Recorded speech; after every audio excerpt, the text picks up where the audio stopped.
Está entrando no ar. Debate 93.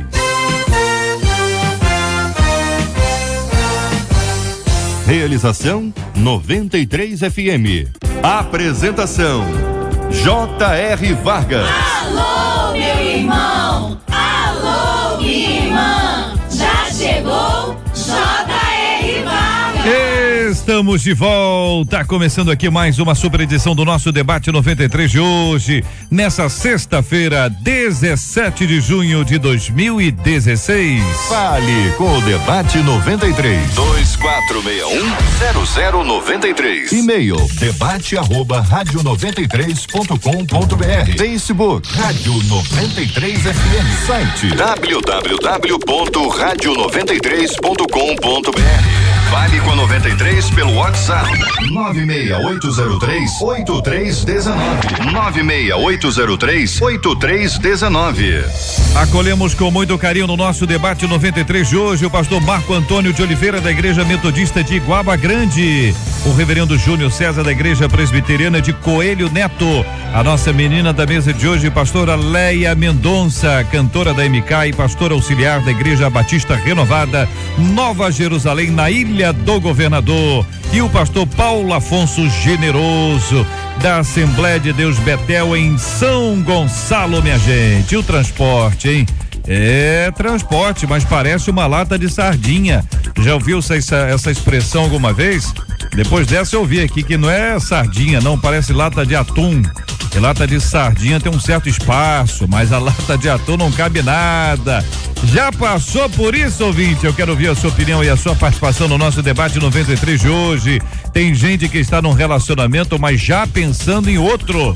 Ué, mas peraí, a pessoa está no plano A pensando no plano B, já está em alfa, mas pensando em beta. Quero ouvir sua opinião, hein? Você conhece alguém assim, vulnerável, volúvel, tá aqui, mas tá de olho ali. Que é isso, hein? É um sinal dos tempos? É a questão da descartabilidade? Eu quero saber a sua opinião, ouvinte. Isso é normal? E para ser pastor, é o primeiro tema de hoje. Para ser pastor, é preciso fazer seminário ou basta a unção? A unção não é mais importante que o conhecimento? Como se reconhece o chamado pastoral de alguém, hein? Como fazer o melhor para Deus sem negligenciar pessoas e sem deixar de lado a excelência? Eu começo perguntando aos nossos debatedores: alguém pode ser ungido, ordenado, levantado a pastor sem que tenha um tempo assim de experiência espiritual, ou ainda, além da experiência espiritual, um tempo de formação? A formação pode ser paralela, ou seja, enquanto está trabalhando, está se preparando, vida que segue, ou não, ou tem que ser anterior a isso, hein? Quero saber a sua opinião, ouvinte. É agora. Este é o Debate 93 com J.R. Vargas na 93 FM. Reverendo Marco Antônio, bom dia, querido, seja bem-vindo ao Debate 93 de hoje. Começo ouvindo a sua opinião sobre esse assunto. J.R., bom dia, uma alegria revê-lo, estar nessa casa onde a gente é recebido como rei, viu? Eu gosto muito dessa casa. Obrigado. Somos bem acolhidos, me sinto de fato em casa. Eu quero dizer falar da importância do tema. Discutir a questão do ministério pastoral, o chamado pastoral, nesse tempo em que a igreja parece estar meio que perdida, onde o ofício pastoral em algum momento está diluído, mais se assemelha a uma profissão como outra qualquer. Então esse tema cresce de importância. Eu diria de imediato, para abrir o debate, J.R., que o ofício pastoral, ele não pode ser exercido por alguém que, segundo o texto bíblico, não tenha habilidade, não tenha reconhecimento da comunidade de fé, não seja alguém experimentado na palavra. Não é um ofício para neófito, para despreparados. Eu quero ouvir a sua opinião, pastor Júnior César. Bom dia, querido, bem-vindo. Bom dia, J.R., bom dia aos nossos debatedores, aos nossos colegas também na mesa. J.R., eu considero que é essencial para o ministério pastoral esse preparo, fazer o seminário, né? E fazer um bom seminário, porque não basta dizer só seminário não, porque também tem muitos por aí que na realidade não tem muita credibilidade. Então fazer um bom seminário, né? Eu considero essencial, mas não é indispensável. Então, por que eu digo isso? Porque na realidade algumas igrejas não exigem isso na formação dos seus pastores.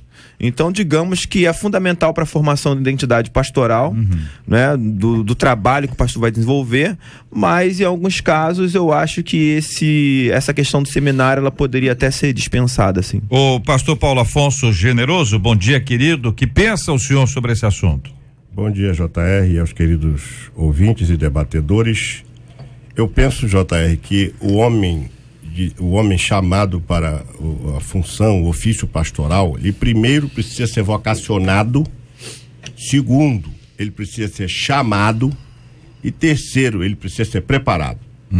Eu acho que a grande questão a gente não pode colocar aí a carroça na frente dos burros. Primeiro lugar, se ele não tiver uma vocação pastoral, nenhum conhecimento teológico vai habilitá-lo à função, em que pese existir pessoas assim. Ou seja, na verdade, nós temos no Brasil milhares de pessoas, milhares de homens chamados pastores, mas poucos pastores chamados. Porque o que vai caracterizar a vocação dele é o chamado. E a Bíblia diz em Efésios 4:11 que Deus deu uns para apóstolos, outros para pastores. Então vamos parar aí no pastor. Pastor é chamado, mas ele precisa ser vocacionado. Por que Davi foi escolhido?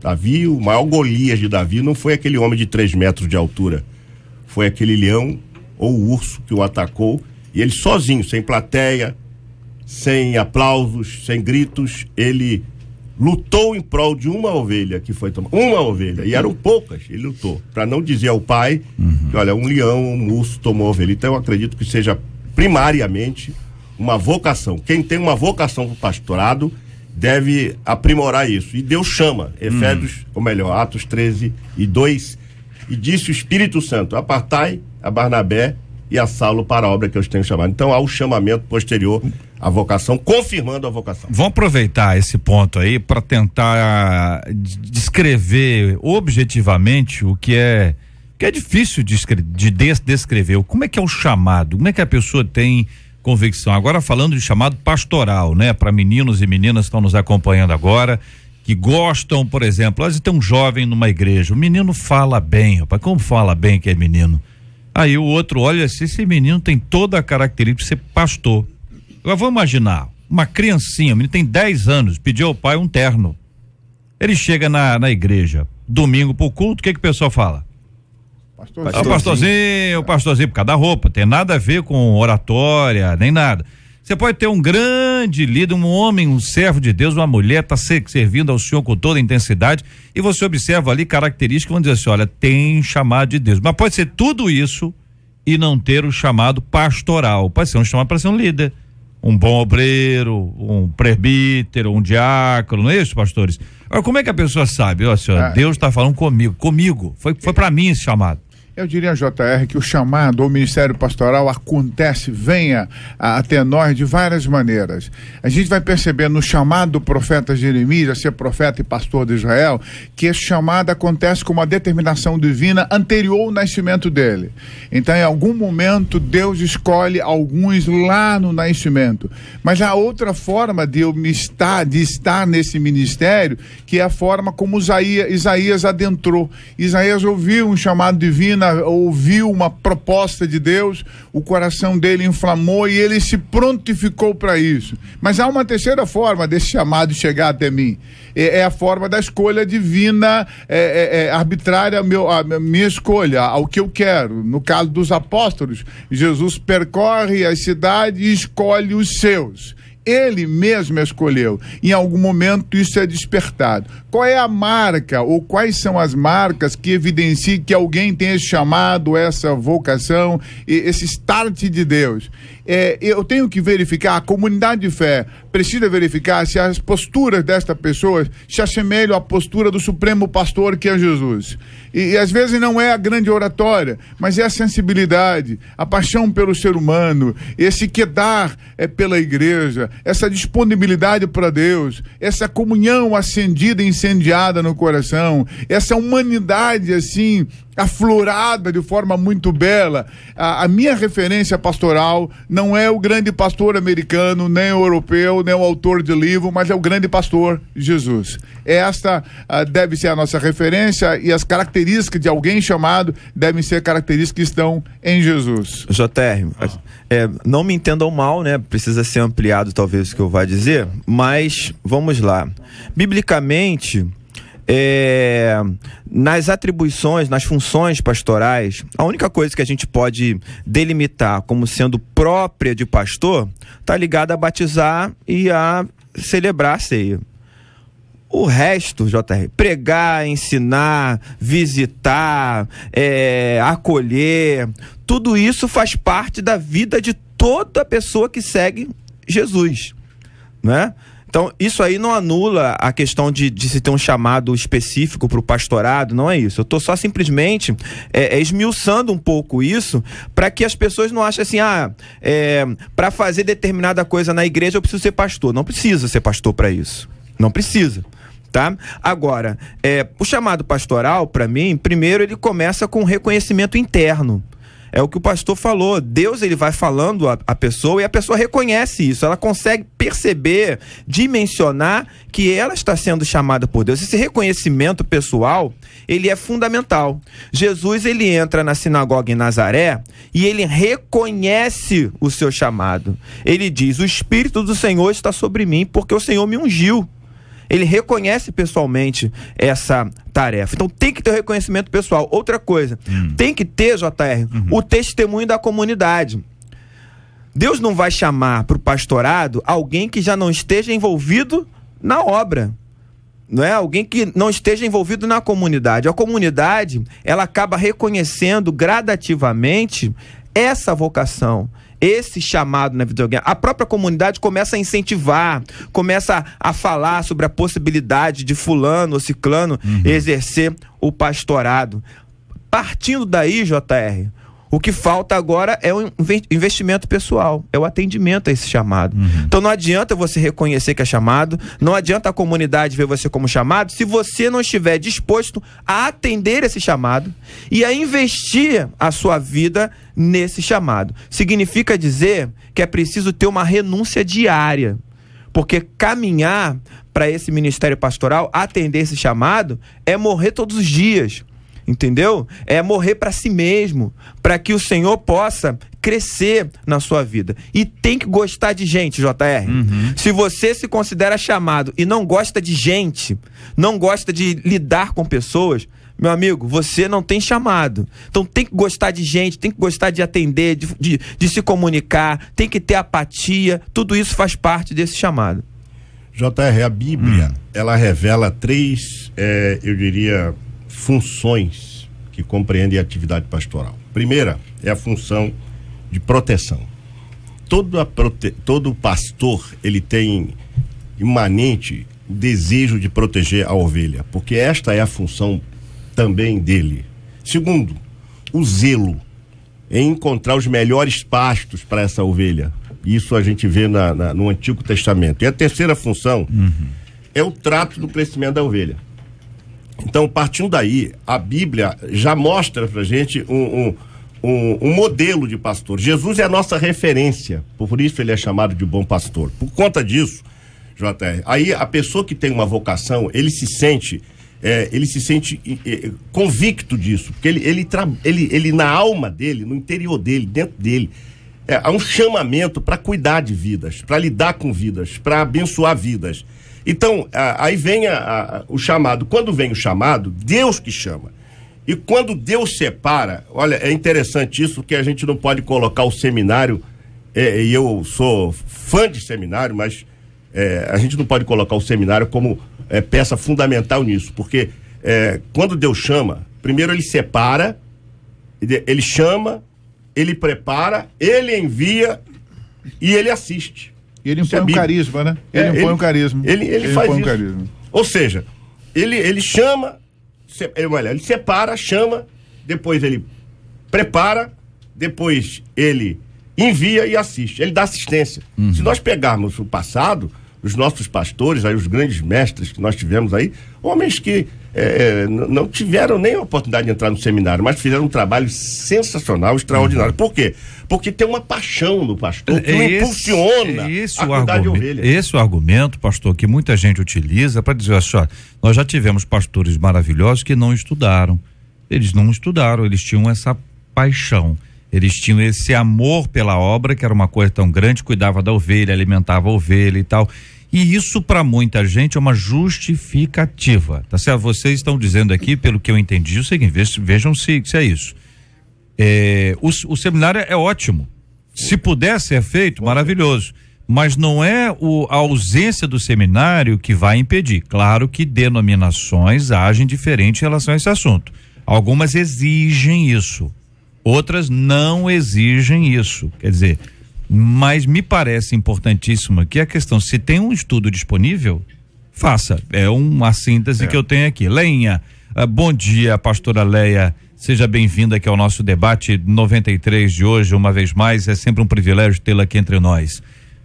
Sobre a questão da formação, né? A necessidade do pastor fazer o seminário ou basta a unção? E aqui a unção não é a humana, pelo menos ainda, é a unção espiritual. Depois nós vamos entrar na humana, que é outra encrenca aqui. Bom dia para todos, muito bom estar aqui nessa mesa maravilhosa, extremamente seletiva, de pastores que eu amo, que têm um carinho todo especial. Eu vim ouvindo o comentário de cada um e estou plenamente de acordo. Unção é capacitação, uma capacitação que vem de Deus para fazer aquilo para o qual Deus o chamou. E a unção precisa estar acompanhada do conhecimento, porque se a gente não tem um mínimo conhecimento bíblico, a gente não vai conseguir conduzir pessoas para a vontade de Deus. Não acho que seminário seja a exigência primária. Não, mas o seminário é extremamente importante. Eu nunca pensei em ser pastora. Hoje eu tenho convicção que eu tenho um chamado, mas eu não sabia desse chamado. As coisas comigo aconteceram diferente. Eu não recebi o chamado para ir. Eu fui e vi que eu tinha o chamado depois, né? Eu senti no meu coração o desejo de ganhar minha família para Cristo, que estavam todos afastados. Então eu abri um ponto de pregação no terraço da minha casa e comecei a cuidar. E nessa que eu fui cuidando de pai, de mãe, de irmãos, vieram outras pessoas e eu fui me apaixonando por isso, sabe? Cuidar de pessoas, conversar com pessoas, conduzir a pastos verdejantes. Eu fui vendo isso. Aí um dia o meu pastor presidente chamou a mim o meu marido e disse: esse rebanho não é nosso, esse rebanho é de vocês. E nos ordenou a pastores. E isso tem sido crescente. Eu acho que o chamado, ele é crescente, né? A cada dia você descobre coisas novas nesse chamado. Eu já tinha seminário, eu já era formada, bacharel em teologia, mas o meu marido ainda não. Então ele foi fazer para poder ter uma base, um conhecimento maior, um seminário sério, sabe? De pessoas comprometidas com o reino. Olha aqui um ouvinte dizendo o seguinte: tem que fazer seminário sim, diz um ouvinte de Bangu, tem que aprender para poder ensinar. Além de ter o chamado, ele precisa se aperfeiçoar. A frase-chave aqui é: tem que aprender para poder ensinar. Faz a diferença essa frase. Era isso que eu queria dizer. É isso? A questão do seminário, né? Eu acho, como eu falei, eu acho essencial você fazer um seminário, principalmente nos dias de hoje. Mas é indispensável? Acho que não. O que é indispensável? Indispensável é o preparo. Indispensável é o treinamento. Jesus não fez seminário. O senhor está considerando chamado, já está estabelecido? Isso, está tudo estabelecido. Chamado, isso. E aí vai. Então, Jesus, ele não fez seminário, mas ele se preparou. Ele aprendeu. Lucas diz lá em Lucas 2,52 que ele crescia em sabedoria diante dos homens, né? Jesus foi encontrado num templo assistindo uma aula lá com os doutores do templo, né? Perguntando, respondendo, né? Jesus, ele aprendeu.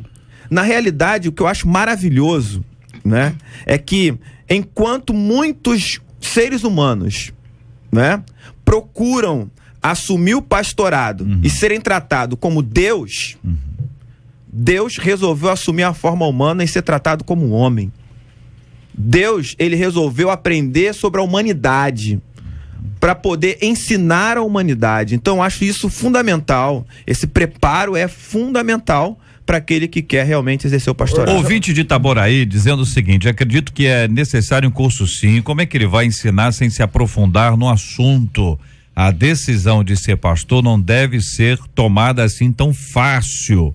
Outra ouvinte aqui já no WhatsApp, 968038319, dizendo: JR, eu conheço sim um rapaz, ele era ex-viciado, ex-presidiário. Com 2 meses ele já estava no altar pregando e dando palestras. 6 meses depois ele estava nas drogas outra vez. E ela diz: JR, nesse caso o pastor da igreja errou em passá-lo pelas águas e dar esse cargo a ele, né? Dá uma ideia de precipitação, né? Neófito, a Bíblia diz claramente sobre isso, né? Esse é o ponto que eu queria destacar, JR. A gente precisa contextualizar. Não dá para usar o passado como referência para esse momento tão somente, porque as circunstâncias eram outras. Um outro destaque importante é que Deus chama para vários ministérios. O ofício pastoral é um ministério especial dentre esse leque de ministérios que tem a igreja. E ele não pode ser exercido por qualquer pessoa. Quando eu falo qualquer pessoa, é sem que esse indivíduo ou essa pessoa passe por uma preparação. E no caso específico da igreja, a igreja aprendeu com as pedradas, com as tropeçadas que ela teve. Em algum momento, a igreja já não teve mais os apóstolos, nem a pessoa de Jesus, não tínhamos mais as referências. E havia necessidade que essa doutrina recebida por Jesus e pelos apóstolos fosse repassada a outras pessoas e essas pessoas repassassem às gerações posteriores. Houve a necessidade de instituir o quê? Os seminários, porque as heresias estavam pipocando. Olha aqui um ouvinte nossa dizendo o seguinte, a Michele dizendo: JR, na minha opinião, o chamado é importante, mas fazer um seminário é essencial. Aí ela diz o seguinte: meu pai não é evangélico. Olha a opinião de não evangélico sobre esse assunto. Meu pai não é evangélico e vive dizendo: hoje qualquer um vira pastor. Não precisa estudar.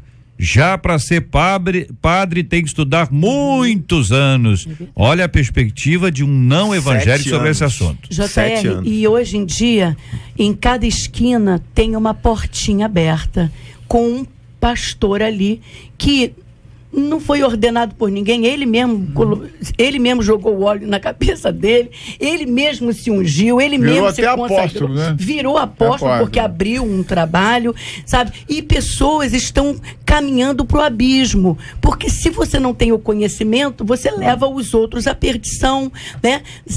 Faltou conhecimento, tá todo mundo perdido. Então, seminário hoje, como diz o reverendo Marco Antônio, é muito importante, chega a ser realmente indispensável. JR, eu queria transitar não divergentemente desse pensamento, porque eu sou fã de seminário, fiz seminário há 40 anos atrás, mas eu preciso dizer isso.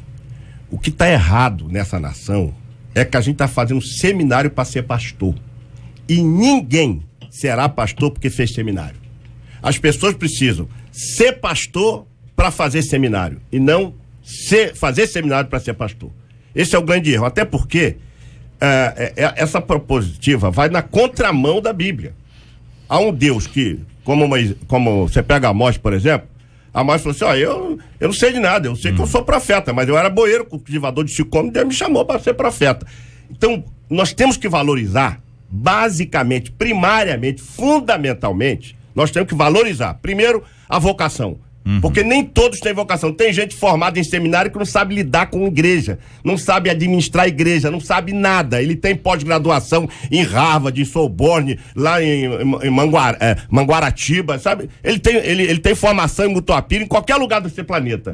Mas não tem habilidade espiritual, porque ele não tem vocação. Segundo, ele é formado, ele é mestre em teologia, mas não tem o chamado de Deus. Então ele se faz pastor por conta de uma formação. Vou dar um exemplo, me perdoe dizer isso. Chegou um diácono de minha congregação com diploma de pastor.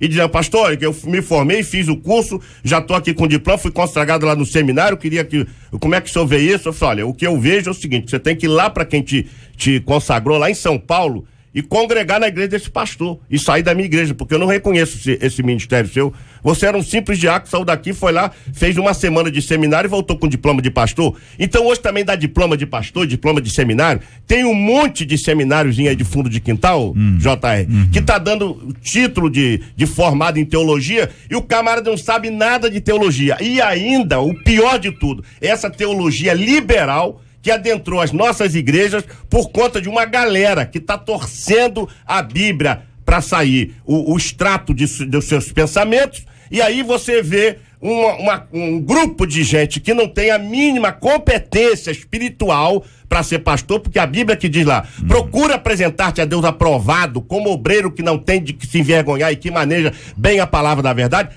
Antes de manejar bem a palavra da verdade, a Bíblia está dizendo, procura apresentar-te a Deus, está falando de que ele tem que ser voluntário, é apresentar-te a Deus como obreiro, tem que ser trabalhador, que maneja bem a palavra da verdade, está falando de boa conduta. Então, essas características, JR, são inerentes ao ofício, antes dele manejar bem a Bíblia, de saber o grego, o hebraico, o aramaico e todas as línguas originais, ele tem que saber que ele tem que ter uma vocação, um chamado, e tem que ter habilidade espiritual, que só o seminário não é o suficiente. É vida com Deus, comunhão com Deus, porque senão pega um diploma debaixo do braço e vai montar uma igreja aí, depois destrói, cria heresia, como a gente está vendo hoje. Por que tem tanta heresia nessa nação? É porque tem um grupo de gente que não fez seminário só com diploma de mestre em teologia, e que mestres são? Mestres da heresia. Então a gente está vendo isso. Então o seminário é importante, Eu fiz seminário, tenho seminário na minha igreja, aconselho a fazer, mas não para ser pastor, para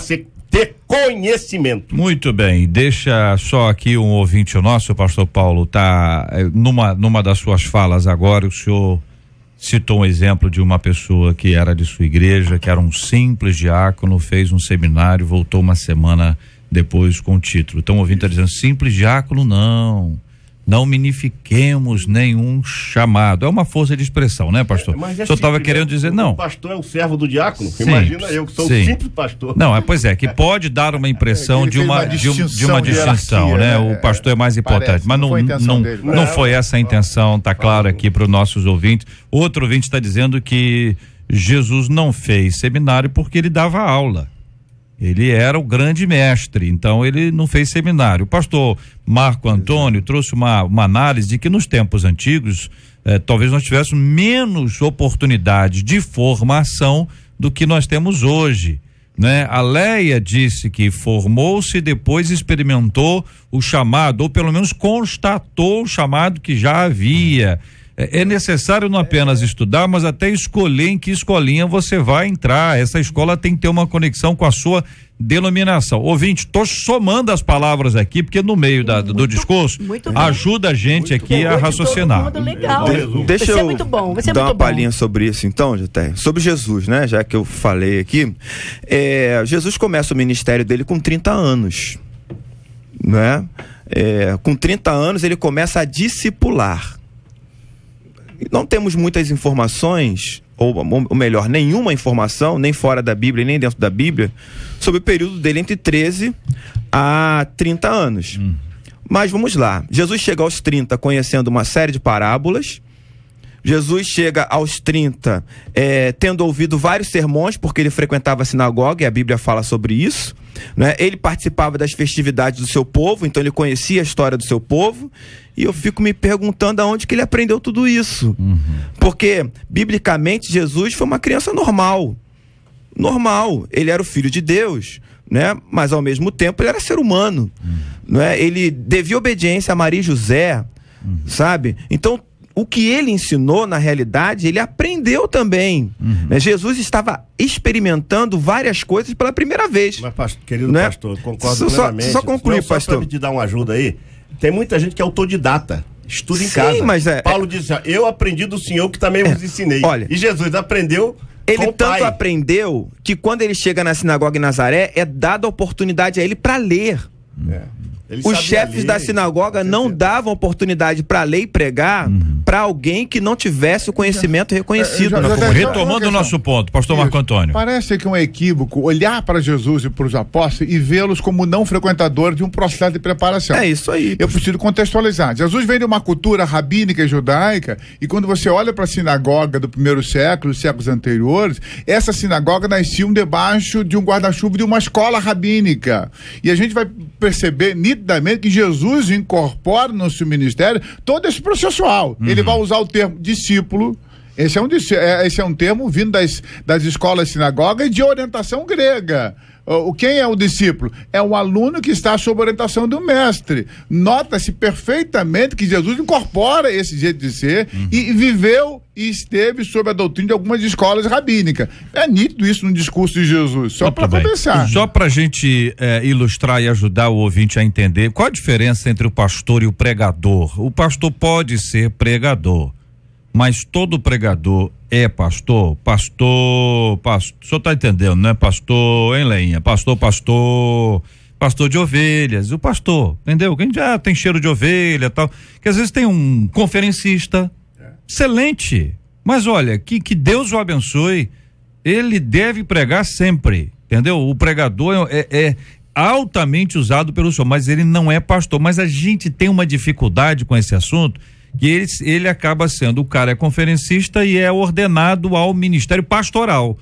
E às vezes não é, sabe, não é difícil lidar com isso, Lainha? Eu conheço alguns pastores que quando eles vão para o púlpito, eles pregam uma mensagem tão simples, né? Não extraem nada das entrelinhas. É uma pregação que parece que é mesmo levando as ovelhas para as águas tranquilas, os pastos verdejantes.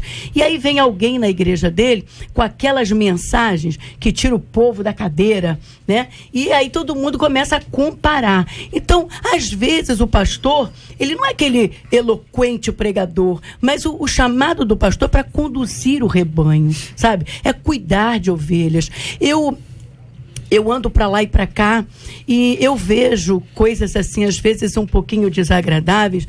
Eu gosto tanto de ver pessoas que estão ali no seio da sua igreja e o pastor está observando o crescimento dele, observando o chamado. Aí ele participa do ensinamento da igreja, aí ele faz parte de um probatório, de um concílio. A igreja está analisando para ver se ele tem o chamado. Aí ele é consagrado, ele é ordenado, tudo bem. Mas hoje em dia tá estranho, tá diferente. Se a pessoa pregar bem, a pessoa vê o sermão de uma outra e copia e prega com uma eloquência, porque nem sempre a eloquência é a unção. A unção não é eloquência, né? Então prega com uma eloquência e já sai, porque tem um diploma de seminário, já sai se autodenominando pastor e muita gente o conhece como pastor. Na verdade, ele não tem nem igreja. Com certeza, Lé falou tudo, Jota. Até porque tem uns que falam assim, eu chorei com o sermão dele. Ué, mas só chamar o artista da Globo que com também certeza chora. A questão de emoção. Mas chorar de tristeza também, pode, né? Pode chorar de tristeza depois. Foi longo, então. Essa é uma questão muito séria, porque nós estamos fazendo aí pastores como se faz pão de padaria. É verdade. Essa é uma reflexão importantíssima, que é da gente avaliar esse assunto. Quer dizer, nenhum de nós aqui é senhor sobre esse assunto. Cada igreja tem o seu jeito, mas eu acho que cada ouvinte entende que o importante é você não deixar de se preparar nunca. Vai estudar. Se na sua igreja funciona de maneira diferente, ainda que não tenha necessidade, se você pode estudar, estude, aproveite a oportunidade, tem muitas oportunidades. Agora, cuidado com o que você vai estudar. Tem muita coisa doida hoje, YouTube tá com muita coisa doida e as pessoas confiam às vezes assim cegamente em alguma coisa que tem nesses espaços virtuais, sem conhecer se aquilo que a pessoa está dizendo é verdade ou não, acredita sem nenhum tipo de contestação.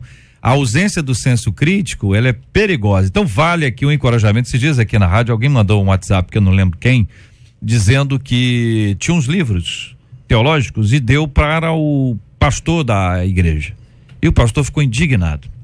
Entendeu? Por que você está querendo dizer quando você está me dando uns livros? Entendeu? É igual a pessoa recebe um perfume lindo, perfume maravilhoso. Você tá achando que é o quê? Eu tô com mau cheiro, é isso? Por isso você tá me dando esse... Então tem gente que tem dificuldade para receber. Aí o ouvinte diz que a intenção dele quando deu foi melhorar, ajudar na formação, oportunidade. Pastores gostam de receber livros, não é verdade? Receber livro é um presente maravilhoso, mas o entendimento foi outro. Então, se você tiver que abordar o seu líder sobre esse assunto, tenha cuidado, carinho, para evitar que exista um entendimento errado. Eu não gosto de receber livros. Não gosta de receber livros? Não gosto. É? Sabe por quê? Porque eu sou muito seletivo na escolha de livros. Aham. Então quem tem que escolher os livros para ler sou eu. É. E eu, ao invés de comprar às vezes um livro, eu compro uma Bíblia. Eu tenho 38 Bíblias. Eu leio essas Bíblias. Mas é interessante que o pastor... Pode mandar para Coelho Neto. Paulo, Eu ia me colocar à disposição também para receber. Mas eu acho interessante, porque existem certos temas que parece que são mesmo para fustigar, né? Mas eu tenho a impressão que o que o pastor Paulo tá dizendo, que ele é muito seletivo, né? Coisa, é um exigente mas quanto tem a ler. presentes aí que são mesmo para dar umas catucadas. Presente de grego. Mas aí se for livre eu recebo. É igual perfume. O tema do Eu livro tô te dando aqui meio um estranho. perfume, quer dizer o quê? Perfume, entendeu? Tem uma ovelha que gosta de mandar um livro dizendo assim, como pastorear bem as suas ovelhas. Ela tá feliz. Aí já é outra coisa, né? Mas esse Pastor, alguém eu tem uma Como não ser boa prolixo nas formação, pregações. ele não vai sentir machucado por esse presente. Isso acontece quando alguém realmente não tem uma boa formação, ele sentiu. Ou tocou, né? Ou o assunto mexeu, né? A questão é que a gente tem que, nós temos que escolher os nossos livros, né? Muito bem, tá aí a palavra do pastor sobre esse assunto. Se eu entendi bem, os outros pastores estão disponíveis para receber sem dificuldade alguma. Pode muito bem, então já temos aí. Agora, quando a gente vê esse assunto, ele vai se multiplicando na nossa reflexão e tantos outros assuntos. Por exemplo, quando a pessoa engravidou, você lembra que durante muitos anos dizia assim, engravidou tem que casar. E ainda tinha aquela história, vai casar com a garrucha nas costas, o sogrão levou lá, vai casar na polícia, fez mal à minha filha. Você acha que isso mudou? Ou hoje em dia esse princípio ainda está acontecendo aí na sua realidade, no seu bairro? Caso engravidou, tem que casar ou não? Mas não é hoje não, calma aí. Eu vou tratar sobre esse assunto mais adiante aqui no nosso debate 93.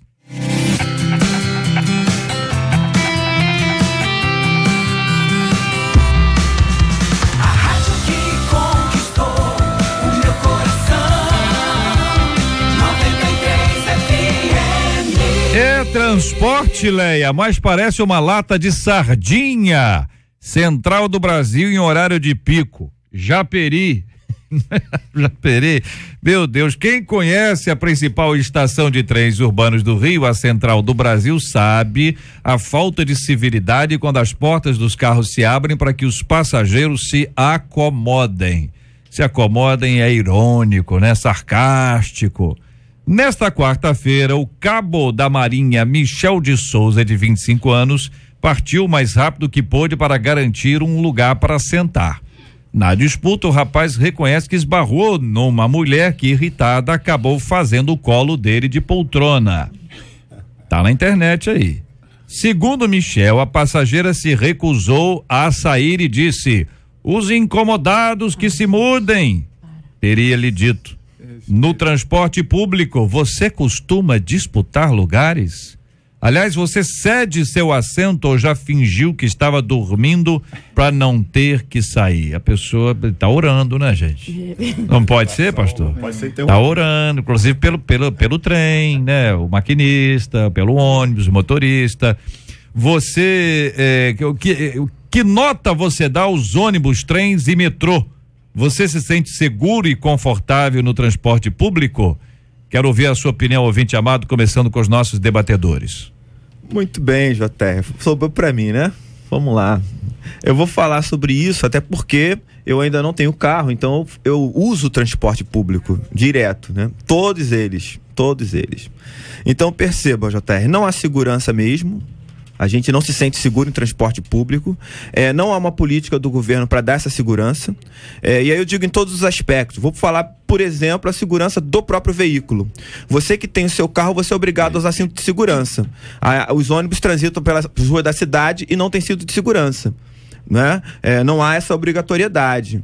Essa disputa que existe entre quando você vai entrar no trem, no metrô, que é a mesma coisa, o pessoal sai empurrando mesmo, né? E se você não tiver cuidado, você vai parar na outra plataforma, porque é empurrar mesmo. Eu já fui empurrado algumas vezes. Isso daí é fato, JR. Então, o transporte público, eu reconheço.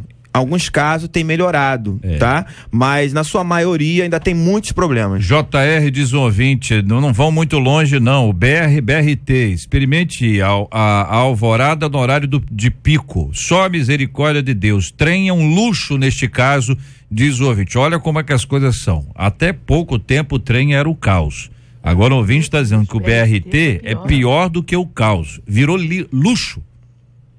Porque você não tem uma frota que seja suficiente para carregar a quantidade de passageiros. E vai acontecer a mesma coisa com essas obras da Avenida Brasil. Porque você vai tirar os ônibus e você não vai ter BRT suficiente para poder conduzir a quantidade de passageiros que vai chegar da Zona Oeste, vai ficar ali por Deodoro para pegar o BRT. Então não vai ter como fazer isso. Isso aí todos nós já estamos sabendo, já estamos vendo, né? Agora, cabe às autoridades tomar uma providência, porque isso vai acontecer, né? Não é só a questão do veículo, a questão das estradas que são muito ruins também. Ouvinte dizendo aqui, o metrô também parece uma lata de atum, minha nota é 00. É uma questão da demanda, JR. A demanda ela é muito grande e o Estado parece que em algum momento não coloca como prioridade a questão do transporte público de qualidade. É uma escolha do governo brasileiro que privilegia a questão do carro, a questão das estradas. Em algum momento esse processo tem que mudar. Agora o fato há uma demanda muito grande, não há carros suficientes, não há trens suficientes, isso tem que mudar, não tem jeito. Viajo de metrô todo dia, diz outro ouvinte, para ir e vir ao trabalho e o couro come mesmo. Empurra, diz aqui o ouvinte. Outro dizendo, transporte público nota 0. Paga-se caro para um transporte precário, falta de segurança, de higiene e até mesmo de educação por parte dos profissionais. Compartilha aqui, ouvinte. Acho um absurdo as mulheres viajarem em pé. Olha, ouvinte, olha o que você vai falar agora, hein? Vou ler aqui, hein? Os homens gordos e mal educados é que se levantem. Aí virou discriminação com os gordinhos, né? Gordofobia. As mulheres já saem de casa depois de terem feito seu serviço da sua casa. Para fazer o de outras casas tem que ter no mínimo um conforto. Os homens são muito grosseiros. Eu me levanto sim, mas morro de raiva, diz aqui uma de nossas ouvintes. Se levanta para os mais idosos, imagino, né?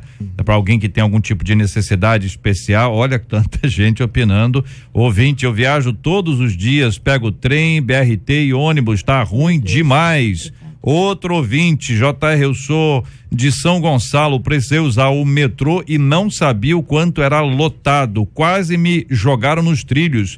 Fiquei apavorada e quase chorei porque eu fiquei assustada, diz um ouvinte. A outra diz, é uma guerra, metrô e trem, os homens são os piores, meu Deus. O agravante, diz outro, é que hoje se acha velho pra... Não, esse é outro assunto, ouvinte, até agora me assustando. O pior são as cotoveladas e os puxões de cabelo no metrô, Leia. Leinha, puxão de cabelo? Bom, puxão de cabelo e cotovelada ainda não é o pior. O ó do borogodó, né? O pior são os assédios que há dentro desses veículos, uma falta de respeito. Mas se o pessoal não está se importando com as macas nos corredores de hospital, vai se importar com o número de pessoas dentro de um veículo? Não existe, é um descaso. Eu acredito que não há solução a médio e a longo prazo, não há solução para essa questão, esse problema do transporte no Rio de Janeiro, porque como disse o reverendo aqui, a demanda é muito grande. São milhares de pessoas querendo afluir para os melhores, as melhores posições. Então, infelizmente, eu não vejo solução. Aqui ouvinte dizendo, as pessoas não saem da porta, não dão passagem para quem quer entrar e muitas vezes tendo espaço no meio do transporte. Tem gente muito intolerante, tem ouvinte dizendo que não precisa nem pensar em sair, que as pessoas já saem com ela. Outro ouvinte dizendo, JR, eu tenho 12 anos, eu dou meu lugar sim, mas acho que algumas pessoas tratam a gente como lixo só por ser estudante.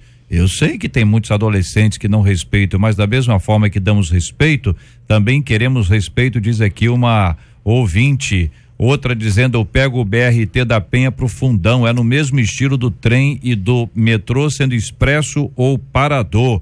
É lata de sardinha, diz aqui ouvinte. Outra dizendo: JR, eu já fingi que eu tava dormindo, pois o ônibus que eu pegava ficava muito cheio e os idosos viam que estava cheio e entravam mesmo assim, contando com quem estava sentado iria ceder o lugar. Diz uma sonolenta ouvinte. Essa é sonolenta não, essa tá acordada a beça, né? Diga aí. JR, transporte público ruim, tá? A gente chover no molhado, né? Falar sobre isso. Mas eu vou dizer uma coisa: nada justifica a incapacidade que nós temos hoje nesse transporte de olhar nos olhos do outro, de ceder o nosso lugar, de pedir licença, de dizer por favor, né? De gentileza, né? Nada tira isso. JR, as pessoas quando vão entrar num trem, no metrô, elas abaixam a cabeça para não olhar nos olhos de quem está na frente e saem empurrando. Tá entendendo, JR? Como se o seguinte: se você não olhou, você não viu. Eu tô dizendo isso porque eu já confrontei algumas pessoas, né? Eu já confrontei algumas pessoas, já falei: você está me empurrando. Ah, eu não vi. Não, você viu sim, eu tô aqui. Você está me deslocando do meu lugar para você poder entrar. Ah, mas o trem tá cheio. Eu falei: cheio, mas eu estou no meu lugar.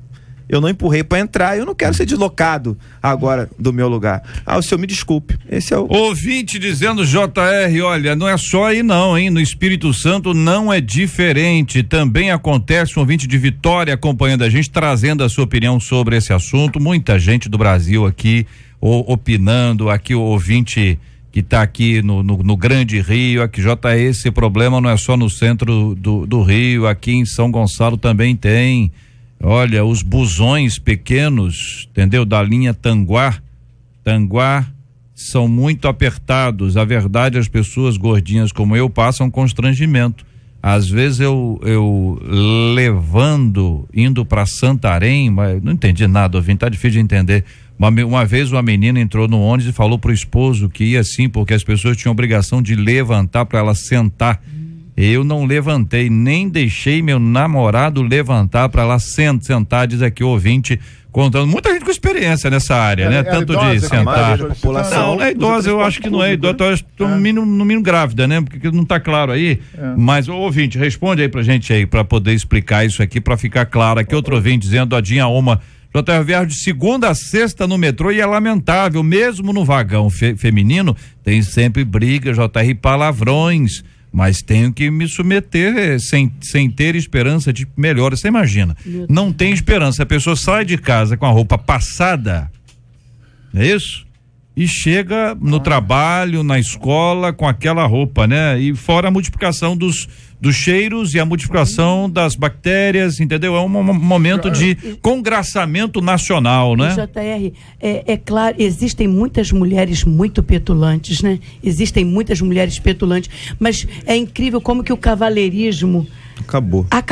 Não tem mais esse negócio de ceder lugar, de fazer as honras. Não tem mais, não. Então, chegamos a um ponto tão desagradável. Sinto saudade da década de 80. A cidade virou um campo de guerra, um campo de batalha. Cada um por si. A batalha é pela sobrevivência. E essa batalha nos impõe, às vezes, atitudes. E para sobrevivência, pastor, tem gente que está num relacionamento pensando em outro. Tem gente que age assim. Mas isso é normal, minha gente?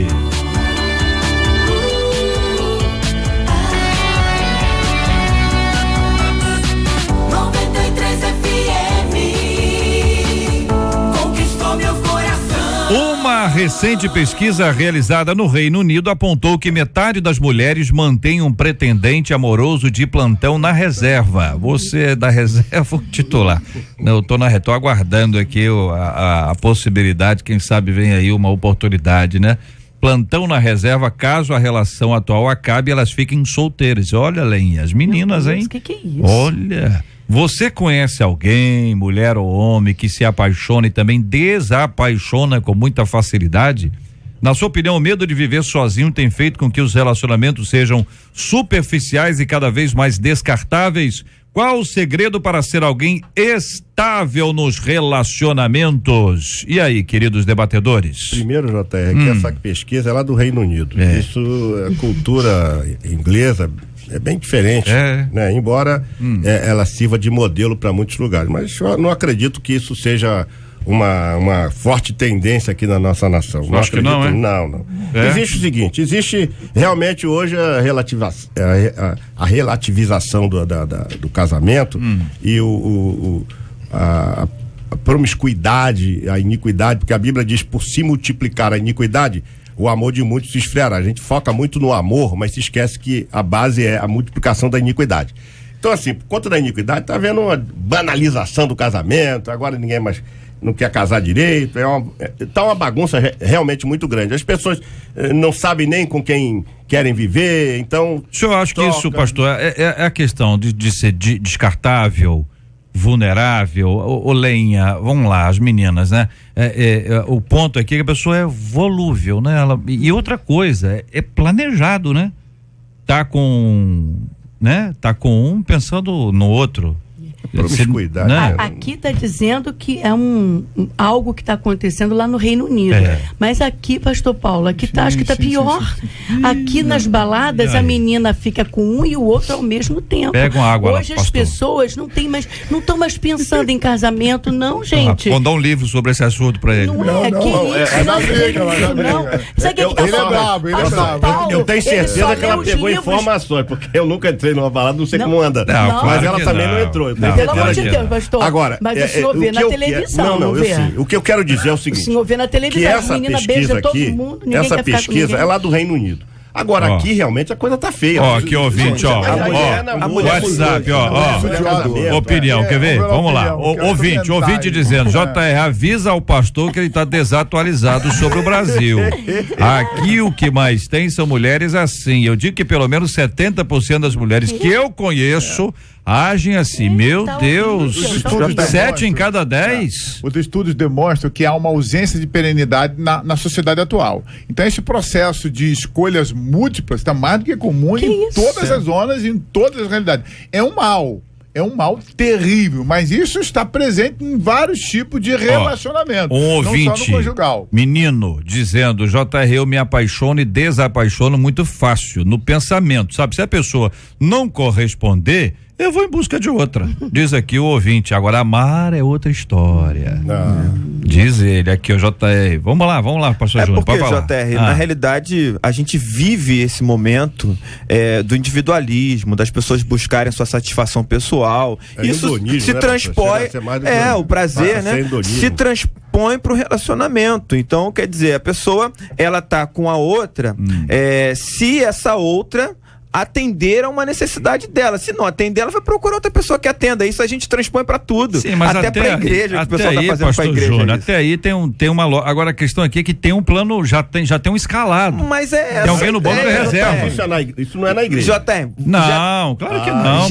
Já tem essa ideia, JR. Acontecendo a novidade. Como é que você... Mudando um pouco, como é que você escolhe uma igreja? Você tem ali uma série de coisas. Sim, eu vou mas será que não é na igreja? Como é que a pessoa é de uma sociedade amplamente como religiosa, é que a pessoa escolhe a igreja? A pessoa, ela tem dentro da cabeça dela uma lista de parâmetros. Ela vai naquela igreja. Se a igreja não preencher aquela lista, ela vai procurar outra. Isso é pra tudo. Hoje em dia tá sendo pra tudo. Dizer, eu tenho 50 anos, me separei, fiquei só durante 20 anos. Será que eu errei não ter escalado um reserva? Pergunta, dando gargalhadas aqui a nosso ouvinte. Olha, o WhatsApp, ele está bombando, minha gente. Eu conheço alguém assim, namora com um e dá bola para outro, só que o tempo tá passando e a coisa vai complicar pro lado dela.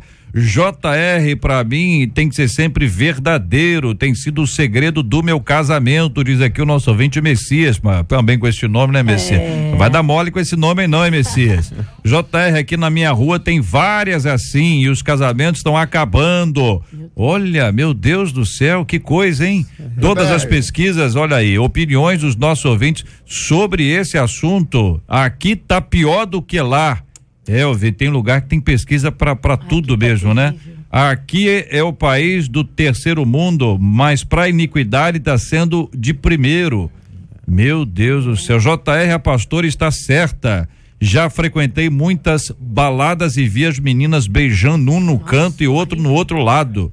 E tem uma colega que a cada 2, 3 meses ela ama um diferente e posta no Facebook. O JR, a volubilidade faz com que a pessoa não tenha tempo para amar, descobrir o amor. Eu gosto muito de ver aquele programa do Cabrini e ele sempre passa. Então nas baladas as meninas beijam um, dali já vai pro carro, transa e sai dali e volta para pegar outro. Então, quer dizer, quem é que hoje pensa em amor? Quem hoje... Não pica. Eu queria que vocês fizessem perguntas para essa ouvinte aqui que vocês vão ouvir agora. Eu sou noiva e estou apaixonada por outro e deixo ele na reserva. Eu diria que essa menina está completamente equivocada. Ela está partindo para um relacionamento com a perspectiva de que esse relacionamento não vai dar certo. Então, se eu entro adentro um relacionamento já com essa perspectiva de que não é perene, de que não é para sempre, eu vou então escalar essa reserva. Ela está sendo equivocada, antibíblica, deveria se arrepender, desmanchar esse noivado e assumir esse outro amor e a paixão. Ou desescalar o reserva e ficar com esse. Ou ficar sem os dois. Mas, JR, se ela pensa se ela tem um de reserva, é porque ela não ama o outro. Ela falou, né? Que não apaixona, eu acho o seguinte, né? JR, Oi. É o que eu falei sobre o individualismo e satisfação pessoal. A pessoa não está pensando que tem uma relação com o outro, e o outro é ser humano, o outro tem sentimentos, certo? E aí, qual o estrago que ela está fazendo na vida da outra pessoa? Né? Tem que pensar no outro. Ela se você não interessada tá interessada nela, é egoísmo puro isso daí, é individualismo. Olha, isso. Queridos, eu tenho que dar uma notícia ruim. Infelizmente, nós temos que encerrar. Entendeu? Infelizmente, nós temos que encerrar. Fica esse gostinho de querer esticar, né? A gente dá uma esticadinha, não pode esticar, vamos dar uma esticadinha. Logo agora que eu ia falar da minha pesquisa. Olha aí, então eu quero agradecer aos queridos debatedores pela transparência, firmeza em tratar sobre esses assuntos aqui no nosso debate 93 de hoje, que sempre nos traz a possibilidade de crescer muito em vários aspectos. Hoje nós conversamos aqui sobre a questão pastoral, chamado, vai para o seminário, não vai, unção basta, unção não basta. Falamos sobre o transporte público, que é uma coisa que crente anda de ônibus. Crente anda de ônibus, ô pastor Júnior? Claro. Crente anda de trem? Claro. Crente anda de metrô? Anda. Crente anda de van? Então nós estamos aí, de VLT tá um pouquinho mais difícil pro crente andar, mas vai, com fé vai chegar a hora que nós vamos andar com isso aí também. Então nós estamos vivendo isso aí. Fora, essas pressões estão aqui, porque se isso acontece no mundo, minha gente, a pessoa tá escalando reserva, nós achamos que isso era só lá no Reino Unido, né? Naquele povo tão frio, são pessoas relativamente frias. Não, pros calientes aqui, um pouquinho mais. Marcelo, esse espanhol aqui.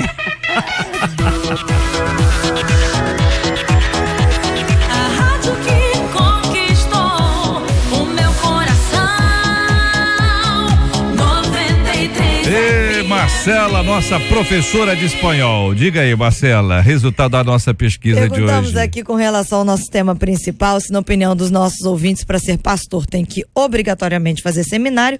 87% deles acreditam que sim. Olha, um ouvinte é fogo, né, Len? Ouvinte é fogo, ouvinte dizendo, eu querendo um e tem gente com reserva.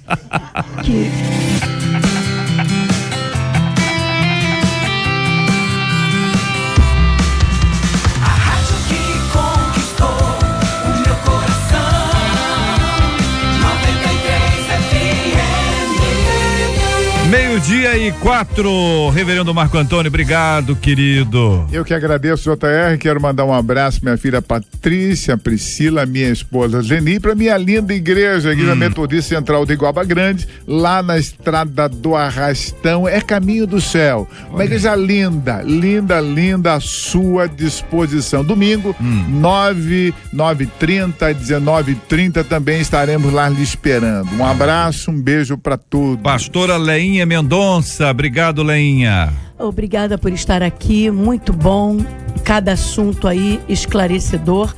E eu também quero convidar todos vocês que estão nos ouvindo para o nosso Congresso de Mulheres, que vai acontecer lá na minha Igreja Batista Nova Jerusalém, na Ilha do Governador, Avenida Paranapuã 16, Freguesia, Ilha do Governador, Congresso de Mulheres, dia 18, 19 e 20 de julho. Vai ser uma bênção e seria um prazer imenso ter todos vocês conosco. Reverendo Júnior César, muito obrigado, meu querido. Obrigado, JR. Um abraço a todos os ouvintes, aos nossos irmãos da Igreja Presbiteriana de Coelho Neto também. Obrigado, pastor Paulo Afonso Generoso. Obrigado a você, JR, por mais uma oportunidade. Eu também queria falar da minha linda Igreja Assembleia de Deus Betel, já que o reverendo falou aqui, tem que ter o mesmo direito de falar da linda Igreja Assembleia de Deus Betel. Direitos iguais. Localizada ali na Toledo Pisa 770, uma igreja linda que Deus nos deu ali. Estamos pastoreando e temos culto lá domingo às 17h58. Eu faço questão de dizer que começa às 17h58, não são às 18 horas, mas 17h58. Esperamos você lá, em nome de Jesus. Um abraço a todos e que Deus nos abençoe. Muito bom, nós vamos agradecer a Deus por esse tempo juntos, sempre com o coração agradecido. A nossa Leinha vai orar conosco, nós vamos apresentar os temas diante de Deus em oração. Nós vamos orar aqui pelo ministério pastoral, muita gente no exercício do ministério pastoral sem ter sido chamado de fato. Isso deve ser um fardo para a pessoa que ali está. Existem os oportunistas, sabemos disso em todas as áreas. Precisamos pedir a misericórdia de Deus, que Deus haja com justiça, com amor sobre a vida dessas pessoas. E o fato do preparo, é a vida inteira estudando. A vida inteira nós vamos estudar, porque é o compromisso que nós temos com o Senhor da Seara, o Senhor Jesus Cristo. Vamos orar por aqueles que dependem do transporte público todos os dias e se sentem humilhados e tratados como sardinha numa lata ou atum numa lata. A gente vai pro bom humor para tentar aliviar, mas a parada é sinistra todo dia, meu Deus do céu. Vamos orar por aqueles que estão cada vez mais volúveis, saem de um relacionamento para o outro como se nada tivesse acontecido, apaixona, desapaixona, já escala o reserva. O jogo em andamento, hein? O jogo em andamento, o reserva já está ali. Então vamos orar, porque nós precisamos pedir ao Senhor por misericórdia em nome de Jesus. Vamos orar também pela cura dos enfermos. Temos tantas pessoas por quem nós temos orado. Hoje vamos lembrar da irmãzinha do Nascimento, colega nosso de empresa, precisa da graça de Deus sobre a vida dela. Vamos orar também pelo consolo aos corações enlutados, a bênção do consolo que só o Espírito Santo pode nos dar. Que Deus te abençoe nessa sexta, amanhã sábado, domingo. Amanhã nós vamos estar juntos na PIB do Recreio, na consagração do lindo CD do Anderson Freire. Amanhã à noite, com a graça de Deus, e que domingo seja um domingo muito abençoado na casa do Senhor, que você venha celebrar os cultos, participar da escola bíblica, vá aprender um pouco mais e vamos compartilhando. E hoje é aniversário da Viviane, nossa querida Viviane, companheira aqui no nosso na nossa 93 FM. Nós agradecemos a Deus pela vida dela, uma menina maravilhosa, que nós agradecemos muito a Deus. Tive o privilégio de celebrar o casamento dela com Jonatas, é uma preciosidade. Que Deus continue abençoando. Está de férias, está descansando, que Deus abençoe e renove as suas forças. Na volta nós vamos celebrar com alegria, agradecendo ao Senhor. Lenha, ore com a gente. Senhor nosso Deus, nosso Pai querido e amado, te louvamos por tudo que foi tratado aqui nesta manhã. Estivemos em concordância, ó Deus, todos nós, e queremos apresentar a Ti mais uma vez a situação do nosso país, Pai, o descaso com o seu povo, as pessoas menos favorecidas sofrendo do jeito que estão. Olha para nós com Teu olhar de misericórdia e compaixão. Também, Deus, as pessoas que não estão mais sabendo o que é amar, não estão sabendo mais o que é ser amada, Senhor. Toma nas Tuas mãos o coração das vidas que estão perdidas em seus relacionamentos, enganando, sendo enganado, Pai, como se a vida não tivesse nenhum valor.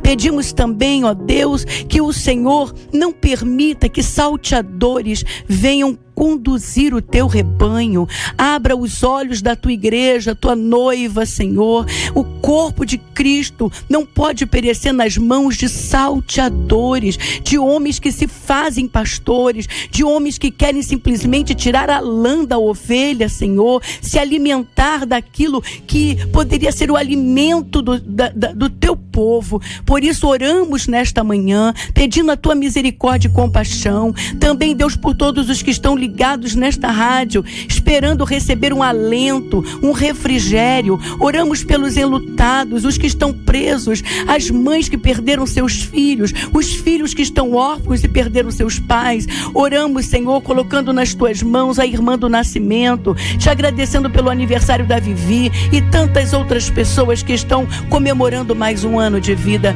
Obrigada por cada pastor que está aqui, Senhor, que disponibilizou do seu tempo para poder trazer uma palavra de esclarecimento. Toma o JR e toda essa rádio nas tuas mãos. Oramos agradecidos no nome de Jesus. Amém, Senhor. Que Deus te abençoe. Você acabou de ouvir Debate 93.